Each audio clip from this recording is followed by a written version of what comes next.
Olá! Nós vamos falar hoje sobre um assunto que interfere na vida de muitos brasileiros. É uma tomada de decisão séria e difícil para conseguir conquistar o imóvel próprio, né? A tão sonhada casa própria. Nós vamos falar hoje, conforme prometido no último vídeo, nós vamos falar hoje sobre financiamento imobiliário.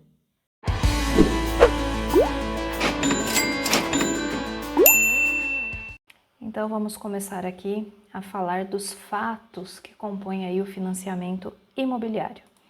O fato 1 é que ele é extremamente conhecido e muito utilizado no Brasil para que as famílias consigam obter e realizar o sonho da casa própria. O fato 2 é que é necessário dar um valor de entrada, normalmente de 20% do valor total do imóvel. E isso é o que impede algumas famílias de realizarem esse sonho através do financiamento imobiliário. Então, muitas famílias recorrem ao consórcio, por exemplo, porque no consórcio você não tem a obrigatoriedade de dar essa entrada quando você fecha lá, assina negócio com aquela instituição financeira. Pegando aqui um exemplo de um imóvel de 300 mil reais, a entrada deveria ser de no mínimo 60 mil reais. E aí a gente tem famílias que infelizmente não têm esse montante para dar de entrada ali na hora de contratar um financiamento. Mas no financiamento imobiliário você tem o fato 3 aqui que pode ajudar nesse momento, que é a utilização do FGTS como entrada. Então, para aquelas famílias que possuem um valor que seja dentro desses 20%, né, no mínimo de 20% de entrada lá retido no FGTS, pode utilizar esse FGTS como entrada ou pode utilizar o FGTS se não atingir ali os 20%, o FGTS e mais um valor ali em dinheiro para essa entrada. Então ajuda em algumas situações ali a possibilidade de fazer o financiamento, tá? O fato 4, que é uma vantagem quando a gente compara lá com o consórcio, é que ele não depende do sorteio ou do lance. Então a contemplação, né, vamos chamar assim, né, porque lá no consórcio a gente chama de contemplação, a contemplação do financiamento ela é imediata. Porque você, passando ali por todos os períodos, né, da entrada, da avaliação, se você vai usar o FGTS, quando tudo isso é aprovado, você já tem de imediato ali a disponibilização do valor para que você possa comprar o imóvel, sem ter que depender da sorte através de um sorteio e sem ter que depender de lances ali para você poder ser contemplado, tá?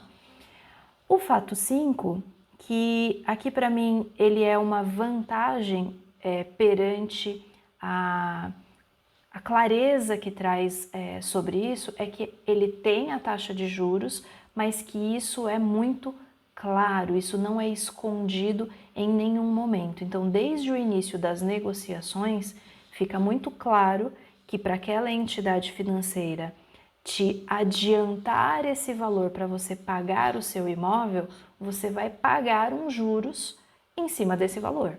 Então, ele te traz para o valor presente ali a possibilidade de comprar o seu imóvel agora, te emprestando esse dinheiro, fazendo um empréstimo desse valor para você, mas que em cima desse valor você vai pagar uma taxa de juros que é para que compense ali essa instituição financeira em disponibilizar esse valor para você agora. Então, a vantagem aqui não é os juros em si, a vantagem aqui que eu enxerguei é a clareza dos fatos para que você saiba efetivamente quanto você vai pagar de juros, quanto vão ser ali as parcelas no decorrer destes anos, com toda a previsibilidade, o que eu não enxerguei lá na parte do consórcio, tá? E aí tem alguns fatos importantes aqui também. Essa taxa, ela pode variar de instituição para instituição. Então, se você pesquisar na instituição A, na B e na C, você pode encontrar taxas de juros diferentes. Por quê? Porque estas instituições utilizam alguns critérios para definir a taxa de juros, tá? Por exemplo, o valor da entrada que você vai dar. Outro exemplo, o tempo de financiamento que você vai fazer. Você vai fazer em 10 anos, em 15 anos, em 20 anos, em 35 anos? Esse tempo é um dos critérios que eles avaliam para saber qual é a taxa de juros que eles vão cobrar de você. A taxa de juros básica do Brasil, que é a taxa Selic, ela também interfere ali em qual vai ser o valor da taxa cobrada de você no momento em que você está assinando ali o seu contrato. Programas do governo também podem ajudar a essa taxa diminuir e você pagar um juros menor. A renda familiar também interfere na taxa de juros que você vai contratar. E existem alguns outros critérios, esses aqui são os principais, tá? Na simulação que eu vou fazer com vocês aí de comparação entre consórcio e financiamento, eu vou utilizar os mesmos critérios e os mesmos valores. Por que eu estou reforçando isso aqui para vocês? Porque eu encontrei em vários simulados aí, em vários itens que comparam o financiamento imobiliário com o consórcio imobiliário, as pessoas utilizando critérios diferentes. Então, eu comparo um consórcio de 300 mil reais para um prazo de 15 anos com um financiamento imobiliário de uma casa de 500 mil financiada em 35 anos. Então, quando os critérios não são iguais, é difícil você poder fazer uma comparação. Os valores que vão ser apresentados ali para você não são os valores mais corretos para você avaliar e tomar uma decisão. Então, quando você vai comparar alguma coisa, você precisa utilizar os mesmos critérios e os mesmos valores para saber efetivamente o que compensa. Então, se você vai comparar uma casa de 300 mil no consórcio, tem que ser uma casa de 300 mil no financiamento. Se o prazo que você está utilizando é de 15 anos no consórcio, você tem que utilizar os mesmos 15 anos para comparar lá no financiamento, tá? Então, não adianta trazer critérios e valores distintos para fazer uma comparação, porque aí você não consegue comparar. Aí você vai trazer informações incorretas para você tomar uma decisão, tá? Então, usando aqui na minha simulação, para o financiamento eu usei 300 mil reais, que é o mesmo valor que a gente utilizou lá no vídeo do consórcio. Um período de 180 meses, 15 anos.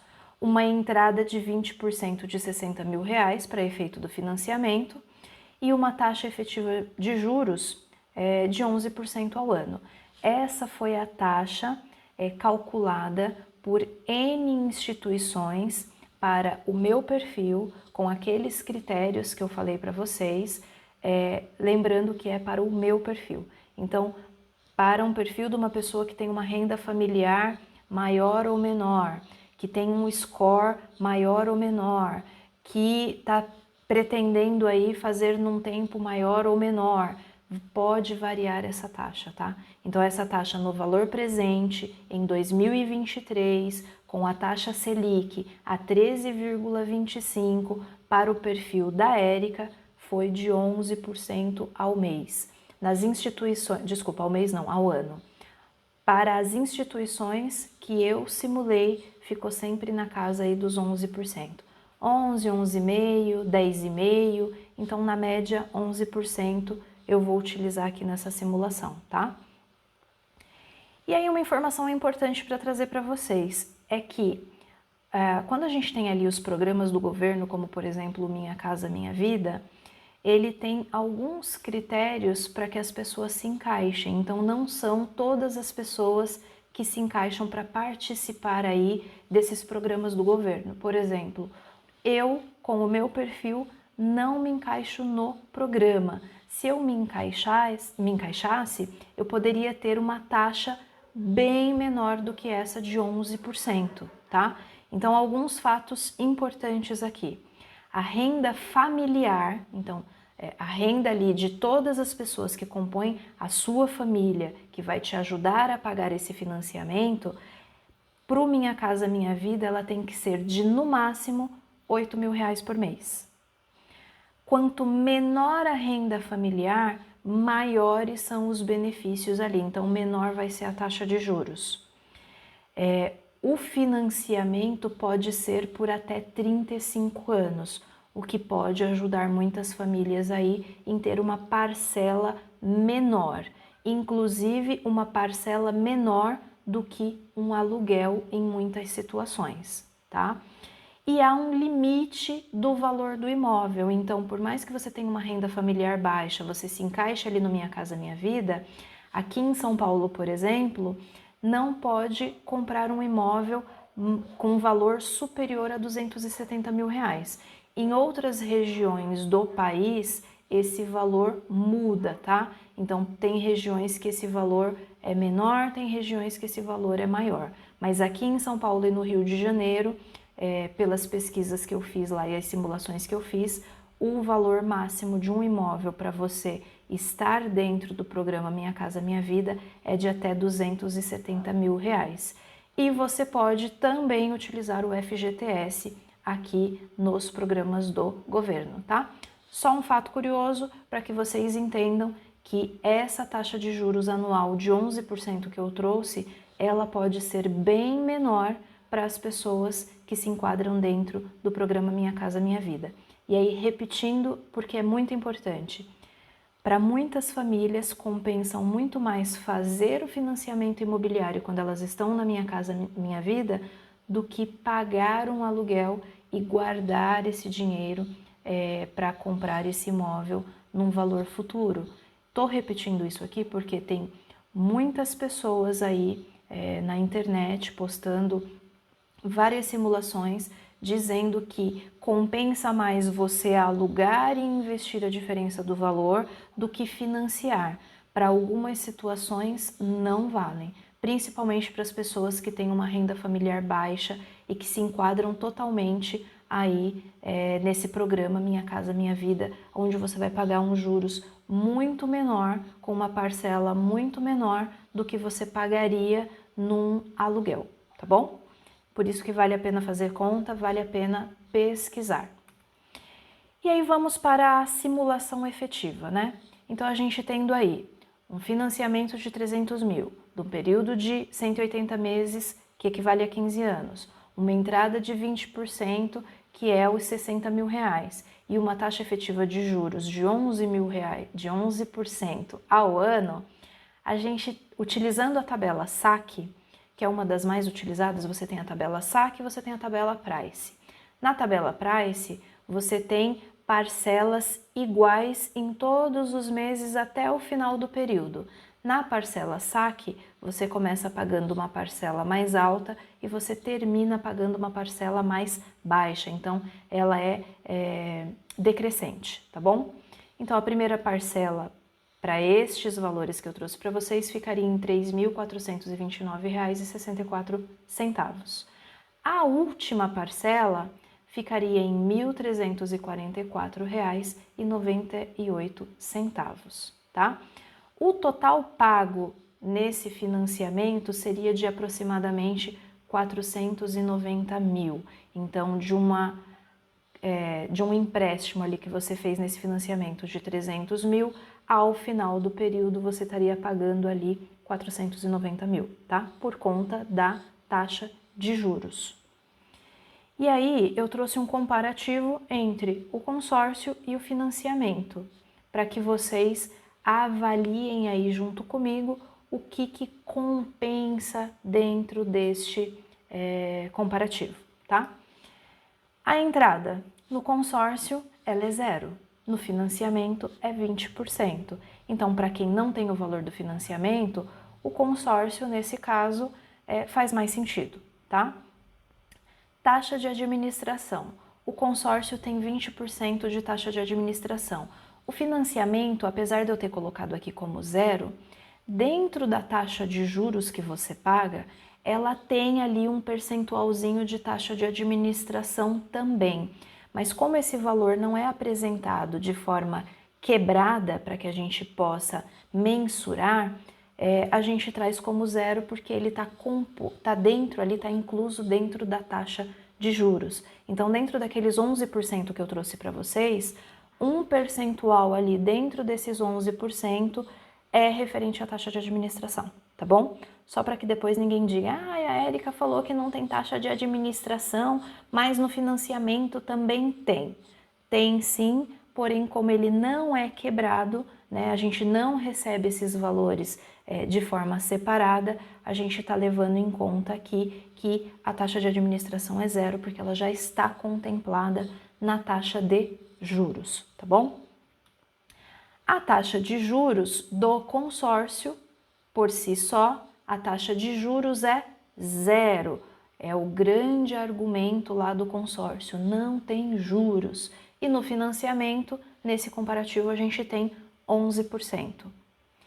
Mas tem a taxa de correção lá no consórcio, que a gente utilizou lá na nossa simulação, 7,35%, que é o famoso INCC. E no financiamento, nós não temos taxa de correção, é a taxa de juros que você já conhece no início ali do trabalho, que não vai ter variação no decorrer dos meses e você sabe quanto você começa pagando e quanto você termina pagando. A taxa de correção, apesar de na simulação nós termos utilizado 7,35, ela não é 7,35 de maneira fixa, ela vai variar no decorrer dos anos. Se você não lembra ou se você não assistiu a explicação disso, vai lá no vídeo do consórcio e assiste, porque eu explico exatamente como é que acontece essa variação, tá bom? A gente tem o valor parcelado, então 360 mil no caso do consórcio, que são os 300 mil mais os 20% de taxa de administração. E do financiamento, a gente tem os 300 mil menos os 20% que eu dei de entrada, então eu vou financiar 240 mil, tá? A saída do aluguel. Então, quando a gente fala do consórcio, eu dependo de lance ou de sorteio, né? E durante esse período, como eu não vou ter ali o valor para comprar o meu imóvel, eu preciso continuar pagando o consórcio e pagando o meu aluguel. No financiamento, como essa contemplação ela é imediata, eu já posso mudar para o imóvel que eu comprei e não ficar pagando aluguel e financiamento. Eu pago só o financiamento, tá? Isso é uma vantagem. A previsibilidade da parcela. Como eu expliquei ali, o INCC, que é a taxa de correção, ele vai variar no decorrer dos anos. Então, eu não consigo prever quanto eu vou pagar de parcela do consórcio nos anos seguintes. Já para o financiamento, isso está contratado. Então, efetivamente, eu vou pagar aquilo que foi acordado desde o início. Eu consigo prever e me organizar no decorrer dos anos referente ao pagamento dessas parcelas. Os valores das parcelas no consórcio, eles são crescentes. No financiamento, eles são decrescentes. Então, no passar dos anos, eu vou pagar mais nas parcelas do consórcio e do financiamento na tabela saque, que é o exemplo que a gente está trazendo aqui, eu vou pagar menos. A parcela 1 do consórcio, eu vou pagar R$2.000. Do financiamento, eu vou pagar 3.430. Então, eu começo pagando mais no financiamento e menos no consórcio, que é justamente o que a gente colocou ali, né? Eu começo a pagar de maneira crescente no consórcio e decrescente no financiamento. Então, na parcela 180, no consórcio, a uma taxa de correção de 7,35, vamos estar pagando aproximadamente R$ 5.400 de parcela. Do financiamento, R$ 1.345. Pode-se utilizar o FGTS nas duas situações.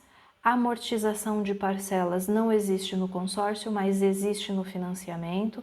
Então, a amortização é uma grande vantagem, porque se você recebe ali, por exemplo, o 13º, ou uma PLR, ou uma renda extra, ou uma herança de família, ou você vendeu um outro imóvel que você tinha e você pega esse dinheiro e você amortiza ali as parcelas, Quando você amortiza, você tira os juros, então você paga menos, tá? Essa é uma vantagem do financiamento que a gente não tem no consórcio. Incentivos do governo, que foi o que eu trouxe ali para vocês sobre Minha Casa Minha Vida. Pro financiamento você tem isso e você consegue muitas vezes pagar um juros muito menor. Você já não tem esse incentivo do governo para consórcio para que você pague uma taxa de correção menor, tá? Vai de acordo com o INCC.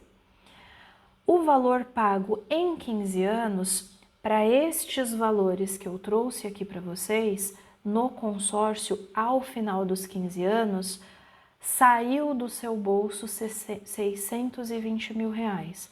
No financiamento, saiu do seu bolso 490 reais.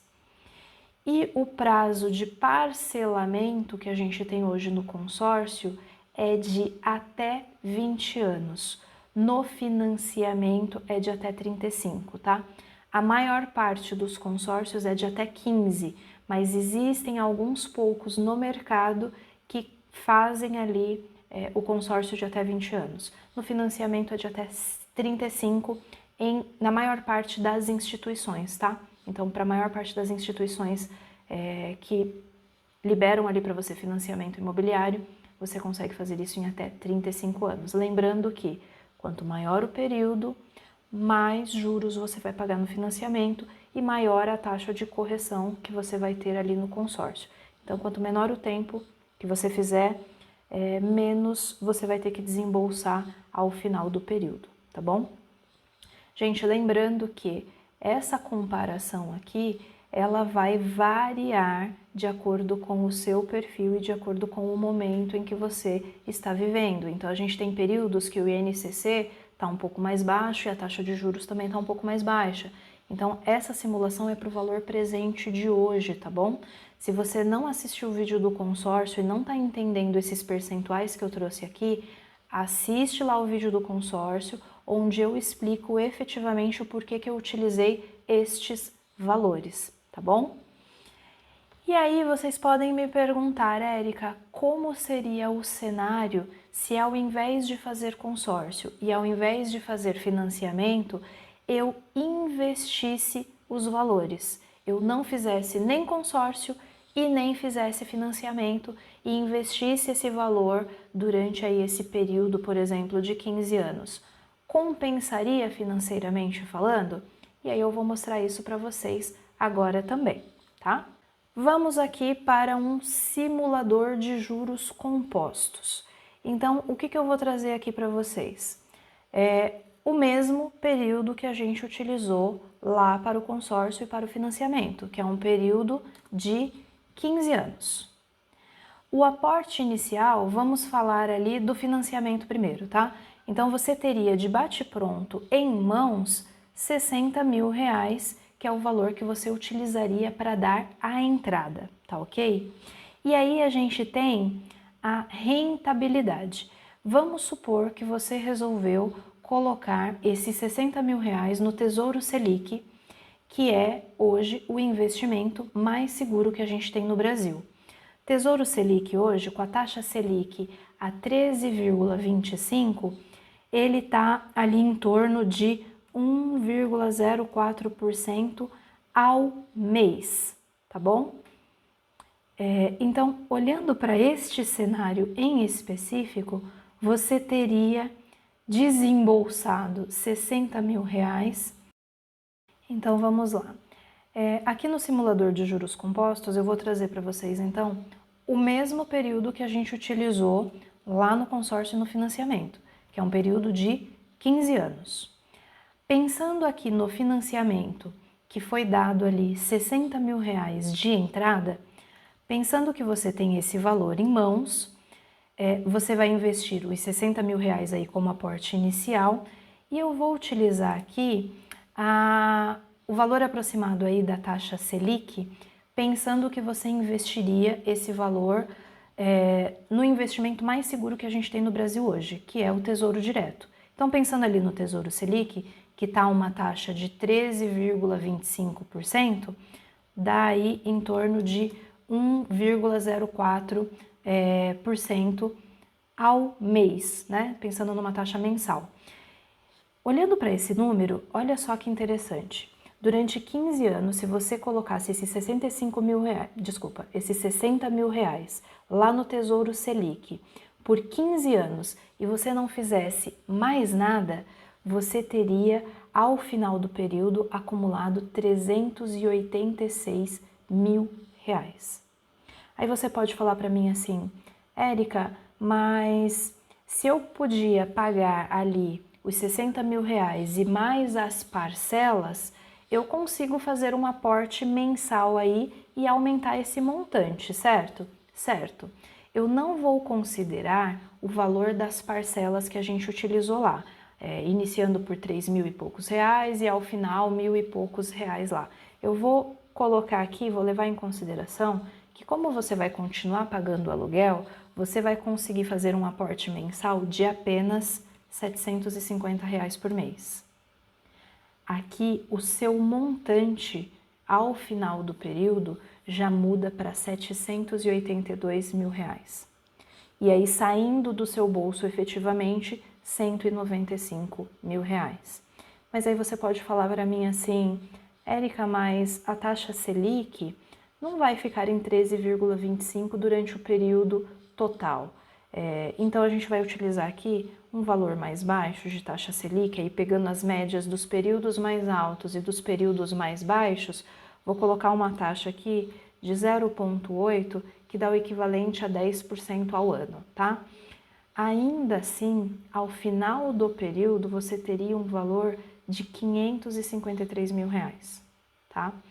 E você, levando em conta aqui o valor lá do consórcio, ao invés do valor aqui do financiamento, pensando no lance, tá? Se você desse um lance lá em torno de 40%, que é o que eles informam pra gente que efetivamente contempla, você teria que investir um valor ali, de dar um lance ali de 120 mil reais, tá? Se você tivesse esses 120 mil reais para dar o lance e pudesse pagar 750 reais por mês ali, investindo mensalmente, ao final dos 15 anos, você teria um montante de 805 mil reais, tendo investido do seu bolso 255 mil. Isso aqui, gente, mostra para vocês a maravilha que são os juros compostos, né? Então, você, utilizando o mesmo valor da entrada do financiamento ou do lance do consórcio, trazendo ali só R$ 750 reais por mês, pensando que a diferença que você pagaria ali ou no consórcio ou no financiamento você está pagando um aluguel, ainda assim, ao final desses 15 anos, os juros compostos fazem mágica e você consegue um montante aí de aproximadamente 800 mil reais para você ou comprar um imóvel ou manter ele investido e viver de renda passiva. Então, se você tivesse investindo, por exemplo, em fundos imobiliários que pagam ali um aluguel de volta para você, você estaria recebendo aproximadamente de renda passiva ali R$ 6.394. Com R$ 6.000 você consegue pagar um aluguel num imóvel extremamente confortável e ter ainda na sua conta ali nos seus investimentos um patrimônio de R$ 800 mil. Érica, isso é simples desse jeito? Não é. Isso aqui exige, na verdade, que você tenha disciplina, que você acompanhe seus investimentos para manter ali sempre na casa dos 0,8, você ter uma carteira variada. Então, não é simples você fazer isso sem nenhum conhecimento. É por isso que a gente aqui da IGF traz aqui para vocês muitas informações para agregar conhecimento para que você consiga, sozinho, sem depender de ninguém, investir aí o seu valor e conquistar aí o seu patrimônio para viver de repente de renda passiva, né? Para que a renda passiva dos seus investimentos pague aí as suas contas, tá? Para fechar aqui para vocês essa questão dessa comparação toda, eu só queria deixar claro que Falando financeiramente, fazendo conta aqui com vocês, vocês percebem que investir o valor é mais vantajoso que o financiamento e que o financiamento saiu mais vantajoso que o consórcio. Só que quando vocês vão tomar uma decisão, não dá para tomar uma decisão só em fazer conta numa planilha, né? Então tem muito consultor financeiro aí, muitas pessoas que dão mentoria, que se baseiam só e simplesmente nestes números que eu estou trazendo para vocês. Mas a vida ela é muito mais do que números numa planilha ou numa calculadora. Então é importante que vocês avaliem não só a parte financeira, mas como é que está a sua vida, qual é o seu sentimento referente a isso, se você é uma pessoa que conseguiria manter isso de maneira constante, se você conseguiria não gastar esse dinheiro ao decorrer do período, se você conseguiria aguardar este prazo, se comprar um imóvel faz sentido para você, porque de repente não faz sentido você ter um imóvel, você gosta de a cada período do ano você estar num lugar diferente, ou você viaja muito a trabalho, então você fica um ano num lugar do país, no outro ano você fica em outro lugar, então não faria sentido você ter um imóvel, então tudo isso precisa ser levado em conta, tá? A sua renda, a sua dinâmica familiar, a sua idade, o quão disposto você está a se sacrificar por um imóvel, então tudo isso tem que fazer parte da conta que você vai fazer. O que eu trouxe aqui para vocês hoje é uma simulação que leva em conta basicamente números. Olha só o lado financeiro, mas você na hora de fazer a sua simulação, você precisa levar em conta alguns outros fatores, ok? Então é isso que a gente tem para o vídeo de hoje. Eu realmente espero que esse vídeo ajude você ou alguém próximo de você a tomar a decisão mais consciente e a que faça mais sentido para vocês, sem nenhuma informação oculta, sem nenhuma dúvida, sem nenhuma surpresa aí pelo caminho, né? E que esse sonho realmente seja um sonho e não se torne um pesadelo, tá? É essa a intenção que a gente tem aqui na IGF, de trazer informação de qualidade para vocês, de trazer informação com fatos, né, para que vocês entendam efetivamente aí quais são os itens que vocês devem considerar na hora de tomar essa decisão. E aí eu aguardo os comentários de vocês, eu aguardo o like de vocês e precisando de qualquer coisa nós estamos aqui para te ajudar sempre. Segue lá as redes sociais da IGF que tem sempre conteúdo de qualidade para vocês, tá bom? Um beijo e até o próximo vídeo.